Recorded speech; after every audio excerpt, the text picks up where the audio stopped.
You wanted the best. You've got the best podcast. The hottest podcast in the world. The Chris Voss Show, the preeminent podcast with guests so smart you may experience serious brain bleed. The CEOs, authors, thought leaders, visionaries, and motivators. Get ready. Strap yourself in. Keep your hands, arms, and legs inside the vehicle at all times, because you're about to go on a monster education roller coaster with your brain. Now, here's your host, Chris Voss. Hi, folks. Chris Voss here from thechrisvossshow.com, thechrisvossshow.com. And now, a man whose 2020 hindsight is exceedingly infinite.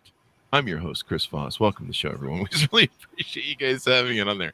Unlike most people's 2020 hindsight, mine is exceedingly infinite. So there you go. Put that on your calendar. I don't know what the fuck that means. Anyway, guys, welcome to the show. You know the drill. We always have amazing people on the show. We have an amazing entrepreneur on the show. He's going to be talking about his latest book and all the different companies and stuff he does. Give us some insights on how to be a great entrepreneur.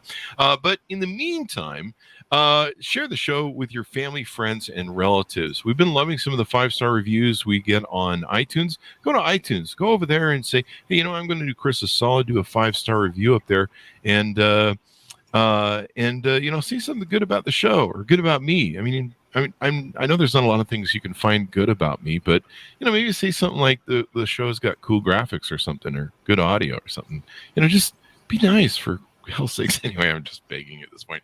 Anyway, guys, youtube.com/Chris Voss, goodreads.com/Chris Voss, the LinkedIn group, all those crazy places on the internet. Today, we have an amazing guest on the show. As always, we only have amazing guests on the show, or else we don't have them on the show. That's how the show works. He is the author of the amazing new book. Can I say amazing one more time? The book is called Assessing Your True Potential: 4 Core Principles to Being the Best Version of You. Boy, I should probably need these as well. Vittorio Calabrese is on the show with us today. Some people call him Victor, so we'll be referring to him that as the show. He just put out this book on October 4th, 2022, so it's still hot off the presses. You can get a hold of it and check it out. Victor comes from varied background that includes everything from teaching to multiple C-level positions. His curiosity and drive to learn is accumulated into a book that we just talked about and we'll be discussing on the show. His first love and passion has always been technology, which is why he currently owns and operates a technology company, amzn.to, as well as a business consulting firm, concierge.com. And do I have that correct in the pronunciation? Yeah, you said it perfectly. There you go. Did it always have a K? I thought it had a C. It did. We changed it just to make a play on words. There you go. Well, you know, concierge. I'll make you an offer you can't refuse. He is an outspoken leader who wants to help other business owners understand and leverage the right technology while staying away from people and companies that give them a false sense of security. Welcome to the show, Victor. How are you? Good, Chris. Thank you for having me on. Really excited. There you go. And I'm having flashbacks of my favorite movie now, The Godfather, which is the greatest movie of all time, of course. We all know that. So give us any .coms where you want people to find you on the interwebs, et cetera, et cetera. Yeah, I mean, I'm all over social media. Deskside.com for my company. accessingyourtruepotential.com is if you want to find out more about the book. And we are pretty much on every single social media channel out there, either under Victor Calabrese or under Deskside TSP. There you go. So do I hire concierge consulting services when I got to bury a body? Is that how it works? No, we got out of that business a couple of years ago. We're strictly strategy and technology now. Yeah. Well, Victor, you are Italian. What village in Italy do you come from? Your family? So I'm from the island of Sicily, a town called Agrigento. Agrigento is the southernmost tip of Sicily. I'm as close to Africa as you can get without being in Africa. Wow. Note to self, don't piss off Victor or else. He's from Sicily. So there you go. So you've done a lot of different things. You're currently the president of an IT services company. I found this kind of interesting. You have a chemistry degree as well, and multiple IT degrees. And this is kind of cool. You weighed over 350 pounds at one point in your life. I know what that feels like. And you lost a lot of weight. I mean, maybe you should do a book on weight loss. That's pretty good. It's in there. It's in the Access True Potential for the first couple of chapters. Oh, there you go. So it is in your story, and you were born in Italy, migrated to the U.S. when he was only 6 years old. Boy, this sounds like The Godfather Part 2. I think. You know, did they choose your name for you at the? No, that was like an old thing they did. So welcome to the show. Let's talk about a little bit about your upbringing. What brought you to America? Do you kind of feel like maybe you're part of the American dream? And tell us a little bit about your upbringing. What made you become an entrepreneur? Yeah, well, we came to the United States, like I said, when I was 6 years old. My sister was 5. My little brother was 11 months. We migrated just because it's a better place to live, right? Yeah. Now, Victor, do I need to play the Godfather throughout this whole thing you're describing? You absolutely can. One of my favorite movies as well. So, yeah, I grew up in Brooklyn. So there you go. I went to school with some characters, so I'm familiar enough with the with the whole movie and the people around it. Anyway, let's get off that topic. So we might have a bunch of people call you to bury. Yeah, that's exactly no name dropping. I got a favor I need to ask you for. Yeah, no more favors. So we came to this country when I was 6 years old. My father's always been an entrepreneur, and he struggled his way from being a baker all the way to owning his own company when we came to the States. Wow. And I saw that up and down of entrepreneur. And when I graduated college, I said, there is no freaking way I am going to be an entrepreneur. And I went out and I said, I'm getting a job. And I did really good. You know, I was a C-level executive by the time I was 27 years old for a $55 million a year construction company. Mm-hmm. I did good for myself, but I wasn't happy. Sounds like you had your father's work ethic at the very least. Yeah, I mean, he taught me a lot. He told me that there's no such thing as a 9 to 5 if you want to be successful. So there was a lot of things that he taught me. But I didn't want the ups and downs of that entrepreneur life. So I started working and I did good. But I wasn't happy, Chris. There was something missing in my life. I was making a lot of money for those owners. Not that I wasn't doing well for myself, but I was doing a lot better for them, right? Yeah. So at one point, I really took a hard look at everything. And I was older. I had 5 kids. Oh. I was 42 years old. And I said, you know what? I sold my house and I started my own businesses. There you go. That's a hell of a time to start, my friend. Yeah. Well, especially with the overhead of 5 kids, man. Yeah. It was definitely a rough, but you know what? Being an entrepreneur is rough. I don't care when you start. There's a lot of grinding. I mean, there's different times in your life, and I had the benefit of the experience, right? So when I started my businesses, I knew all the things. I was already an executive. I knew a lot of things about business as compared to a 20-year-old who knows nothing. They're going to struggle. I know a friend of mine started a business when he was 17 years old, right? And it took him almost 20 years to get that business successful because of all the things he had to learn along the way. Wow. Luckily, I didn't have to learn all those things. I knew what it was to run a business because I was running it for other people. So I had that benefit, that going for me.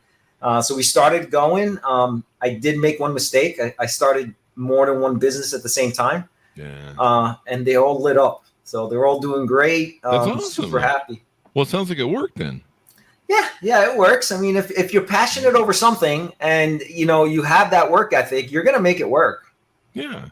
I mean, I started my first company when I was 18, and then our first multi-million-dollar company with my business partner hit at about 22. And I remember saying to him, we're like, should we do this? And I said, look, I don't know, man, but I look at my old man, and I don't know what he was, but I says, I don't think I'm going to have the energy to start a company when I, do this whole parachute out of companies when you're 60 and golden parachute out, I do the corporate life and then go start a company when you're 50 or 60. And I'm 55, I'll turn 55 in January. And I can tell you, I don't have a lot of energy for this shit anymore to start a company. So, yeah. I mean, I have the brains for it. It's like, you just know what to do. You can do it in your sleep. Mm-hmm. But, just the energy, you're like, oh, for love of God, can we just hire all this out? And but yeah, it's harder to do when you get older. It's much like having kids. Like I had a friend who had his first kid, and he had twins when he was 36, and trying to. He's like, nah, man, I know why people do this when they're young. So you start your businesses, and let's talk about the book, and then we'll get into some of your business. What have you packed in this book? What is it going to help people with? Obviously, it's targeting their potential. Yeah. So back around when I was 42 years old, I was in that transition phase between, starting my businesses and getting out of that whole world. And I had some free time on my hands. And I sat down one day. I'm an avid reader. I've read close to 350 books in my life, between listening and reading.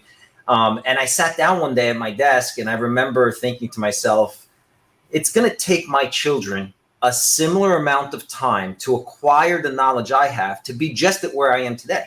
Mm-hmm. I'm like, you know what? That can't happen. And that's where the idea for the book came in, right? I started thinking is how can I fast track their education? How can I put all this accumulated information into one book that they can actually use? And that's what Accessing Your True Potential is all about. It's all about the things I've learned in the 42 years and all the books I've read of how to actually access that person that's inside your head. Everybody's got it, right? Mm-hmm. Sometimes that person shows up in a meeting and you're like, damn, I was good. Where'd that come from? Other times you don't know why you just failed to show up at that meeting or that seminar.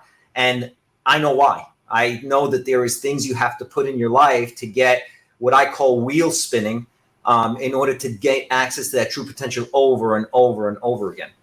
Definitely. And you talk about 4 principles in the book that people can use. Let's touch on those a little bit. People need to go buy the book to figure them all out, of course, but let's touch on what the 4 are.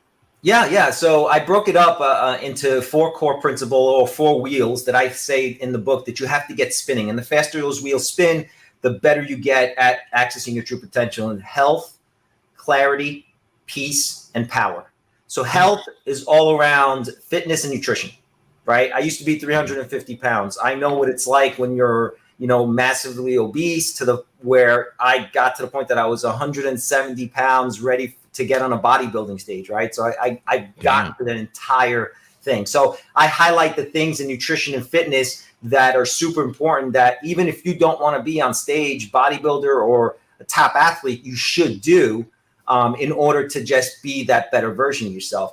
Clarity is all around effective routines, right? Things that we have to put in our lives in order to make sure that we get our mind clear. Mm-hmm. And that includes stuff like your sleep needs, your bedtime routine, your wake up routine. There's a bunch of things in the book that we cover. Peace is around 2 different aspects. One is about spiritual health. Doesn't matter what your religion is. There is a spirituality that we all kind of chase. And the other one's about family and relationships. There's a really important things that you have to have awareness of in your life in order to keep that peace in your heart. And family and relationships have a big, big part of it. Yeah. Power is my favorite wheel. That's all around continuous learning. You have to keep learning your entire life. I talk about neuroplasticity. I talk about how your brain actually starts aging faster when you stop learning. I start talking about the different ways that you could learn. Actually, watching TV is a method of learning. Podcasts, a great method of learning. YouTube. There's so many different ways. Just never stop learning and try to keep that information gathering going. I can tell you that's really true. I mean, that's one of the reasons I love my podcast is I get to sit in front of authors like you who've done, 10,000, 100,000 hours plus, studying, researching what they do. And I get like the juice, I get the core juice from you guys, and I get to learn so much. Like every day I just learn new stuff, and I love learning new stuff. And Audible's another way that I like to consume. So these are pretty awesome and can help people. A lot of people don't worry about the peace part. Man, if you don't have peace in your life, like I can't deal. I have to have my peace. Like you do not cross my line with peace. If you cross my peace and respect line, you go back to your house and you get timed out for a while on the rotation. With health, I'm just kind of curious. I don't want to go too deep into it because I'm sure it's in your book. But how did you lose all the weight? Did you do intermittent fasting, heroin, crack? I've done it all, Chris. I've done it all, and I talk about the biggest mistake I made in my life. I did have gastric bypass. Okay, which there you was a big mistake, and I go through in the book why I feel it's a mistake. Because one of the things I do talk about is that being obese and having a weight problem is more of a psychological issue. And I tried fixing a psychological. You're actually addicted to food. That's the problem that you're having. And I tried fixing a psychological issue with a physical method, right? Somebody operating you. That doesn't work. There's plenty of people that have had gastric bypass that turn around and gain the weight back. Yeah, they gain it back. Yeah. Yeah. So the real way I lost weight is understanding food, understanding nutrition, understanding fitness. Now I'm not where I used to be, right? I went to the other extreme and I was a complete gym rat. But now I do have my Peloton. I do go on walks. I do take time with my kids. So I have a fitness routine in my life. I also understand what I'm putting in my mouth. I understand carbs and proteins and fats. And it's really important for people just to get that basic knowledge, stuff that, again, they don't teach in schools these days, which is absolutely crazy. But those are things that you need to understand in order to understand what you're putting. It's okay to go to McDonald's. Just understand what you're doing and understand how much of that you can do without affecting your body negatively. Yeah, and that crap isn't nutrition anyway. It's not. It's really just garbage. It's a pile of salt, really, when you think about it. Yep. It's kind of interesting to me. I've lost 100 pounds twice now. People don't realize that sometimes you're just hungry because you're dehydrated, or sometimes you need some electrolytes or some salt, basically. And that's why you go for those salty foods. A lot of those foods are designed to kill you, or designed to addict you, just like a drug, just like opiates. So anything more you want to touch on the book? And let's talk about Deathside, your company. Yeah. The Deathside is the evolution of the managed service provider. So a managed service provider are companies that come into small, medium, large businesses and outsource your IT. So I took that model. So I used to run another managed service provider before I started my own business, where they did just that, right? They were outsourced IT departments for small, medium businesses. But I saw a lack. I saw two things happening. I saw a lack in services, and I also saw a industry that takes advantage of their clients for the most part. They give them a false sense of security. A lot of them are one-man shops that have no business running IT for small businesses. That's the one that the kid comes out of college and Uncle Ben owns a business and say, Uncle Ben, give me a job. I can do your IT. And all of a sudden they start that company but they really don't have any business on it. So I saw that. And the biggest problem is that security or information technology is becoming really prevalent. Nobody was hearing about it just 20 years ago. Now it's like, who's getting hacked? How much money did they lose? Did they go out of business? And the solution in my industry, which is mind-boggling to me, was to create another company. So now you have MSPs and MSSPs. So you have managed service providers and managed security service provider. Now you got the small business that need both of them in order to get the benefit that they both offer, which I think is insane, right? If you're a decent technology company, you should be able to do both. So I merged them together. I coined myself a TSP, or a technology service provider. And we go in there and we take care of everything. Anything that a business has that has any kind of technology, we will take care of. There you go. What size companies do you work with? People out there that are listening, how do they know if they're a good fit for you? Yeah, I it's not the size of the company. I have a company that's 5 people, and I have a company that's about, I think they just went over the cusp of 1,000.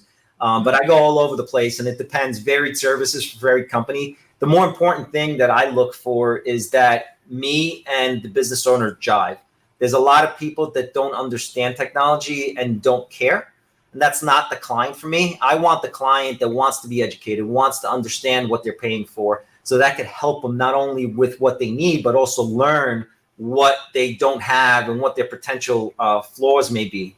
What are you seeing are the biggest exposures, the biggest hacks? I mean, there's a lot of ransomware that goes around now. There's your employees can open you up to all sorts of problems if they click on a link. What are you seeing the big exploits and the big concerns for companies these days? It's always been and will always be people. Your employees are the biggest vulnerability. Those damn people. Yeah, I mean, hacking, not a lot of people know this, but hacking back in the early days used to be a social thing, and it still is a social thing, right? The early hackers used to get on the phone and talk to the gatekeeper, the secretary, the administrative assistant, trying to get information from them so they could walk in the door, or they can get that modem number, or they would just need a little bit of information. And it's the same exact thing today. The only thing that has changed is how they're going after this information, right? They're sending an email. It has a link on it. You click on it. Innocently enough, you got some ransomware on there. You don't have the technology on the network to stop it. You don't have the technology on your servers to stop it. You don't have the technology on your PC. You're not training your staff, and all of a sudden you're in trouble. Mm-hmm. And what are some of the services you provide? I can see some listed here on your website. Yeah, I mean, we truly, my website, and I hate being like that because I like simplicity in life. It has so much. I mean, anything that is technology, we will take care of for a company. But some of the services that we have is we'll take care of all the endpoint devices, make sure they're running, they're patched, that there's no security vulnerabilities. We will take care of training and testing your staff. We will take care of any kind of project. If you have a server on site that you want to get into the Azure cloud, we'll take care of that. It's truly anything and everything that is technology within a business. There you go. Here's some lists of some of the things here. Domain and email security, network and cloud security. I imagine that's a lot because that's usually how they hack in the system. Remote access services. So I guess you guys provide the ability to work safely and remotely with full access. That was the other thing I was going to bring up with you that we talk a lot about with authors and people on the show and IT professionals. Everyone's working remote now. Yep. Which is really hard because, sometimes they're on a family computer and, Johnny or Margaret's got, my sister used to sign up for every coupon code and every, one time she was like, "Hey, Chris, can you come on with my computer?" I'm like, "Sure, honey." And I went to her computer, and this is kind of back in the day when those button bars were out of control, the bookmark bars we would use. And she had so many bookmark bars. There was 5 or 6 of them. There's 10 of them, 15, and half the screen was the bookmark bars. And I think when I cleaned a computer, there was 3,000 or 4,000 bugs. I mean, she was bug central, and she's young, so she just freeze this, click on that. And now all these people they're not in the office, so they're not protected by that network security in the office. So you got people that are out and about, and Johnny decides to go click on whatever, and boom, there you go. You get all sorts of stuff going. I don't allow anybody on my computer, not even myself. I don't even trust me. So I just kind of look at it and I throw things at it. No, I'm just kidding. Identity management, security operations, and security awareness. So I imagine, there's a lot more exposure. It sounds like kind of a dumb setup, but it is. And there's more exposure with people working from home. Yeah. I mean, it was a big deal, especially when COVID hit. Everyone had to do this remote from work. If you were planning on it, it's a little easier to make sure you have those security things in place to make sure that you're not that vulnerable. But when COVID hit and a lot of these businesses were caught with, oh my God, we got to keep the doors open, they started doing things just to get people access from their homes, which opened up a lot of security flaws. There's businesses that are still running like that, right? Jesus. So you're absolutely right. It is different. Security is a layered approach, right? And that's what I kind of tell everybody. You're never going to be 100% secure. SolarWinds got hacked. They're a multi-billion-dollar organization, right? There's IBM. There's all these companies that are huge that get hacked on a regular basis. So you're never going to be 100% secure. But what you have to do is understand your risk threshold and then be able to cover that risk threshold with different layers of security to meet your needs, right? So a baker doesn't need the same level of security that a banker, right? But you have to have a certain amount of layers. So whether that layer is firewall on your network, something on the end devices that is scanning, EDR is a big deal these days, which is early detection and response. Then you start going all the way up to MFA. MFA should be something that everybody has. I mean, there is no reason. If anybody out there has anything that has MFA capabilities, turn it on. Mm-hmm. And what does MFA stand for? Multi-factor authentication. So you'll probably have seen it with your bank, right? Mm-hmm. Your bank, you put in your username, put in your password, and then they'll either ask for a third PIN code that's going to your email, or it's from an app, or it's from some Ubico key. Yeah, that's an important thing to have. I mean, I've got two-factor identification, everything. In fact, I think when I call it GoDaddy, there's like 3 levels that I have to go through to get access to my stuff. But I love it because it's just more secure. And I have people all the time. I'll see people trying to hack our accounts. You'll get these messages saying, "Oh, your password wants to be reset. Do you request this?" And I'm like, No, someone's busy and they're trying to get into my accounts. There's no money in my accounts at all. I have no money, so don't bother, please. You're just gonna find like a big whopping 0 in my accounts. Trust me. I put all my money in FTX. There you go. That should dissuade some people. Anyway, anything more we want to touch on about DeathSide and .com and how it works? No, I mean, the other thing I like about DeathSide, it is a passion of mine. What I tell people all the time is, don't be scared to reach out to me. I love helping people just to help people. This is not a sales pitch. So I'm on LinkedIn. I'll take your DM and I'll help you out as best I can. If it turns into business, great. If it doesn't, that's fine too. There you go. Because it's very complicated. It's not something that's simple that I could give you the recipe over a podcast or in an email. So it's very specific to each one of your organizations. There you go. Should we touch on consigliere.com? Yeah. Consigliere is one of the relatively new companies. It's always been my consulting company. That's where I do a lot of my high-level strategic CIO, CTO kind of things, because many companies, as they grow, they don't fill those ranks until they're $50 million, $80 million, $100 million. So there's a lot of companies in there that don't have that CIO, CTO. So CIO would be internally facing technology. CTO would be externally facing technology, right? So if we're doing products for your clients, that CTO work. CIO is what apps and applications my employees are using. So we do a lot of consulting on that end, high level. I've always had it. I just haven't pushed it until recently. I mean, Consigliere's website's not even fully done yet. We just we're working on it. There you go. What other company? I think you have 2 others that we want to touch on. Yeah. So my wife's company, which is killing it, called prettyteepees.com. If you're in a Dallas Metroplex, definitely take a look at. We do sleepovers and spa parties for children. We started it right before COVID. We shut down for 2 months, and then after 2 months, we killed it. That company is exploding. It's doing really well. And we're starting to grow, right? So we're opening up another office in Fort Worth. We're looking at doing it in Orlando. So she's doing an amazing job, and it's a really great idea. That's awesome. I mean, kids, man, they always need excitement, especially after being locked down in COVID, man. People need to get out and be humans again, do all that bit. Yeah, well, this one's great because during COVID actually helped us. It's sad to say. Wow. But because when they shut down the Chuck E. Cheese's and they shut down, the Urban Air and all these places where you traditionally have those birthday parties because they were dangerous, we came in and we're doing all this stuff in people's houses, where they can maintain control. So we're going to people's houses and we're setting up, memory foam mattresses with the theme, and it looks fantastic. And you could have 12 girls over and have a sleepover. So it's really, really cool concept, and people love it. And they can just go to the website and order it up or find out more. Yeah. So if you're in the Dallas Metroplex right now, we're going to expand into Fort Worth real soon, and then into Florida, and then we'll work our way to the rest of the states. prettyteepees.com. They fill out a form, and then they get an estimate. There you go. What else do we need to touch on? I think there was a 4th, wasn't there? Yeah, I mean, there's other ones. They're in various stages of growth. The book is the biggest one. That's the 4th one, right? Yeah, let's circle back to that then.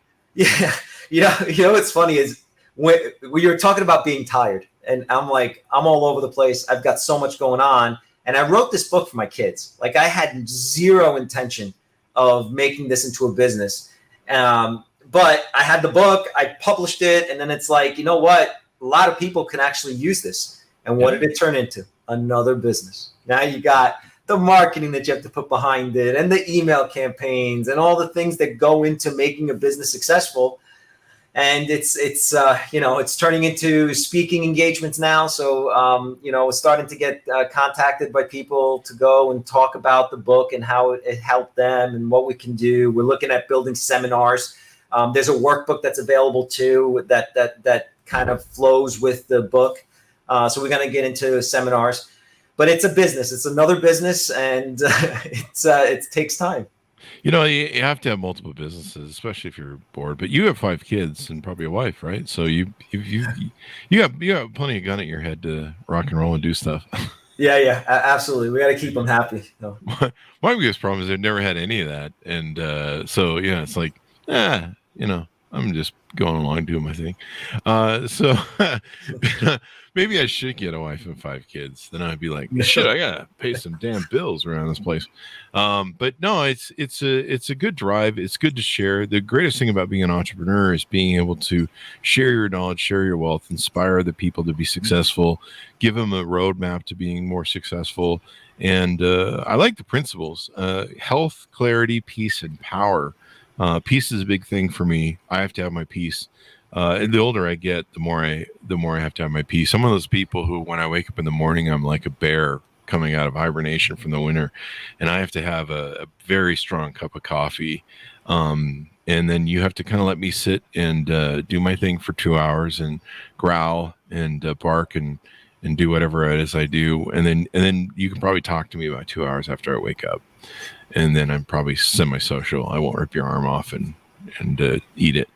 But yeah, having your peace is really important. I don't think a lot of people realize that without peace, it's hard to think straight or get a good paradigm in your life.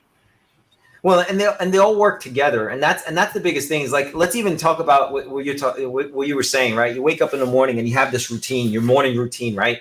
But that took X amount of years for you to figure out what works for you, what to put in there, and then actually get it to the point to where you are today. And that's the problem I was trying to solve. It's like, how do we fast track people into getting all this stuff so they understand what's necessary to have health, to have clarity, to have peace, to have power in your life, right? And I put those things in the book so that people can understand it. Like a morning routine, super important.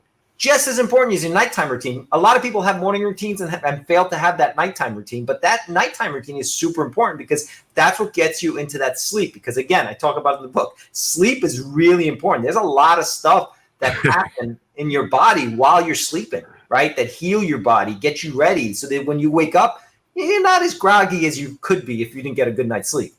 Very true. In fact, I found I lost most of my weight getting 8 hours of sleep. And if I only didn't get 8 hours of sleep, I'd actually gain weight, and I would lose the weight when I would do it like a 2 or 3 hour nap in the afternoon. And sleeping is so important for your body. Like, a lot of people take it for granted. They're like, oh, I'll just drive through it. It's like, no, man, you need that 7 to 8 hours of sleep. Yeah. I mean, people die. I will murder people, and the judge says I can't do it anymore. If I don't get my sleep, it doesn't go well for anyone, including me. But that or my coffee, that too. People don't really pay attention to this stuff. And with weight loss, with just keeping your brain functioning, being a good person, I'm off if I don't get my sleep. Like, the whole day, I'll just be like, and then how long do you wait before you have your coffee in the morning? I have it immediately. Yeah. Yeah. That's the worst thing you could do. I've tried to do something recently. I think someone that came on the show recommended it. They're like, try and drink a whole big thing of water first. Yeah. And I try, but it depends on how many people I want to murder when I wake up. So there's chemicals that have you groggy, and if you don't give your body a chance after you wake up to get those chemicals out of your system, and the way you prevent that from happening is by having coffee immediately, then you'll have that 3 o'clock or that 12 o'clock. So you drink coffee, it stops these chemicals from reacting, so you feel like you're awake. And then when that caffeine stops working, all those chemicals still need to be worked out of your system. And that's why people have that grogginess later on in your day. So what do you usually recommend you start out with in the morning? Just wait an hour. Honestly, if you give yourself an hour, I do. So your routine's really important. But I wake up, the first thing I do is brush my teeth, and I go and I meditate, right? So I'll sit there and I'll do my 15-minute meditation. By the time I brush my teeth, I do my meditation. That's a half hour, right? And then I go fix my coffee. But if you wait like an hour before actually introducing caffeine, it'll make a big difference. I'll try it. That'll keep me off the murdering. Yeah. The judge says I got to stop the murder, and I get the ankle bracelet off next week. If I'm not on the show, people will know I got sentenced wrong. I'm just kidding. There's no murdering going on. That's a callback joke for a million shows. But no, I'll try it. I'll give it a whirl, man. I'll give it a whirl. I'm trying to lose some weight now and get ready for the big CES show that we have coming up in January. So I got to do a lot of walking and hoofing around and yeah, man, just inspiring what you did with weight. You went from 350 to 170? Yeah, 350 to 170. The gastric bypass got me from, because I've lost 100 pounds, plus 100 pounds a couple times in my life. The gastric bypass was the one that got me from 350 to 220. Mm-hmm. And that's when I realized, man, this is not going to be what I thought it was. And the whole fitness and nutrition is really what got me in there, right? Getting up, walking, understanding what I was putting in my mouth. I mean, two things that I could tell your audience and yourself: sugar, vegetable oil. Get them out of your life. Those are the two worst things, and they do terrible things to your body. And when I say sugar, I also mean pasta, bread. I still eat pasta, but know how much and how often you're doing it. That's got to be hard, being Italian it's terrible. To pasta and olive oil. Like, what the hell, man? It's like, well, olive oil is good. It's the vegetable oil. Olive oil. Vegetable oil. Yeah. Yep. Yeah. Well, that's good. I mean, so do you still eat pizza? Oh, it's my favorite food, man. It's like you can't give up pizza. I was gonna say, man, it's gotta be freaking hard. So there you go. Anything where we go out? I'm sorry, say that again. Anything more you want to tease on or touch on before we go out? Oh man, there's so much. The biggest one is never stop learning, man. And ingest these podcasts and anything you can on a constant basis. It is so important. And even if you get one thing out of every single podcast, you just become that one thing better in your life. That's true. So refer the show to your family, friends, and relatives. Victor says it's awesome for you to do. When I first put the intro together on the Chris Voss Show, there was something that I had for the radio guy, and it went along the lines of there's a great intro that we have on the podcast, but there was something I had where it would make you more sexually potent and more interested and better in bed or something like that. And I cut it out of the show because I'm like, we're not going to have legit people come on the show with that in there. But I tried a few different ways to slide it in, at making it better and sexually in bed or something, just as a funny bit. But I'm like, yeah, I don't think I don't think we're going to have people on from, Pulitzer Prize winning people. People work for the president on that one. So we cut it. It hit the floor. But no, it does. Being educated, more understanding your world is, everything. I always tell people, unless you control or manage your world, you're the one being managed. So there you go. Yeah. Most husbands know what that means. Anyway, thanks for coming on the show, Victor. We really appreciate it. Thank you very much.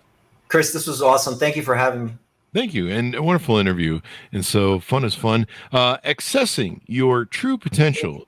4 core principles to bring the best version of you out. Don't buy the book brings the worst version of you out. Buy Victor's book for the best version out. September 28th, 2022. And I think on the hardcover, it's October 4th, 2022. Anyway, Victor, give us your plugs before we go out. Yeah, absolutely. So find me at deathside.com. Victor Calabrese on LinkedIn, and then accessingyourtruepotential.com if you want to learn more about the book. And please don't be shy. I'm all over LinkedIn. I'm constantly getting DMs. Reach out. There you go. And thanks for tuning in to my audience. Go to goodreads.com/Chris Voss. Go to youtube.com/Chris Voss. All those places we have on the internet. Be good to each other. Stay safe. And we'll see you guys next time.